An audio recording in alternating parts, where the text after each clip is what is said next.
And I just want to say I told you so. Mike Williams. Oh, I told you so. Yeah. I mean, he's going to be on the PUP list, and now coach has even conceded that he might not. There's a possibility he might not play this year. it doesn't surprise me. Yeah. And it goes back to exactly what he said after the draft. And he said, how do you pass on McCarthy?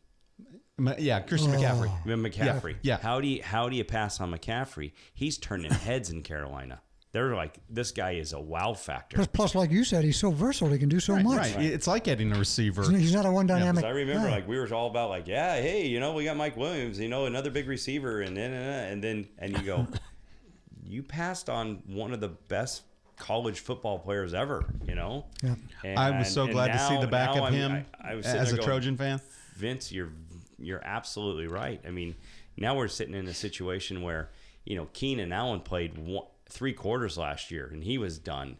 Now you got so now if you think about it on paper, we're very solid in the wide receiving core, and now he's hurt. I mean, and then a guy like Keenan could go down, and then here we are all starting all over again. You look like the Angels pitching staff, right? Yeah. So yeah, I think, Vince, that this guy's quote so good, and I read a little bit today about that he came out of the combine being a little hurt. Williams? Oh, he was dinged. He's been dinged up throughout his college career. Yeah. He was dinged up all through his college career. Dinged up going in the combines. Just dinged up. But they just fell in love with that big body and those hands, and I can't blame them. Right. But I hope they at least struggled with the idea of saying, you know what, we don't really need a running back. We got Gordon, and he's our guy, but put him in the slot. And you're absolutely send right, him out. because what have we done successful in the past, right? We had Danny Woodhead. We had guys that could catch the ball out of the backfield, and he's like the spitting image of it. I mean, he's perfect, to go with Gordon. And so I started looking into that today. I'm like, Vince is absolutely right on that whole deal. I think watching the Pac-12 and watching McCaffrey, and play in so many games, one of the things that was sneaky about him is you just don't realize it, because he's such a patient runner. He sort of looks slow. He's not. He's patient. And then he's got that burst of speed, and he's much quicker than you think. Vision is phenomenal. His when he vision's figures out where he's phenomenal. going, he's His gone. footwork, and he is as good a receiver as Stanford has ever seen. Stewart, I saw something the other day. Stewart, the running back for Carolina's going, this guy is a wow factor. Like, he is putting some moves on some of these DBs and corners, and they're shaking their head. Like, it's. Do you think the Angel Scouts are doubling, moonlighting as Charger? Yep, I do. Yep. Maybe so. No kidding. Maybe so. Anyway, I just wanted to say I told you so. I told you Yeah. so. It's bad. I would have loved to have seen McCaffrey playing in LA. Yeah, that would have been great. Finally in the city rather than against us. Right. Yeah.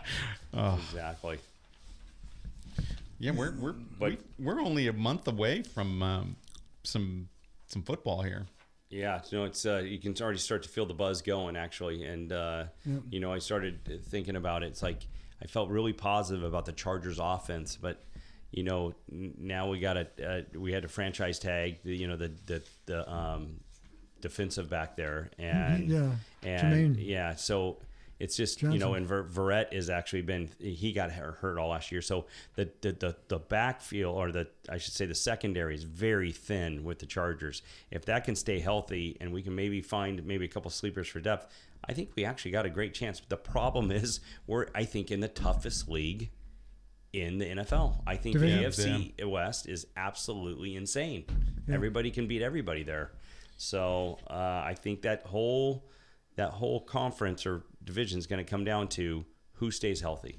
I mean, and who doesn't lose. Like the Raiders lost Carr last year, right? Yeah, you saw what happened there in the playoffs. And then the Chargers lost a couple receivers and a couple, key defensive backs. But I think there's going to be a wow. And boy, I'm really, really interested to see how football is going to be in that little stadium too. It's going to be quite interesting. But on the flip side, you got the Rams. You got some serious guys that are Williams. Is it Williams that's sitting out right now?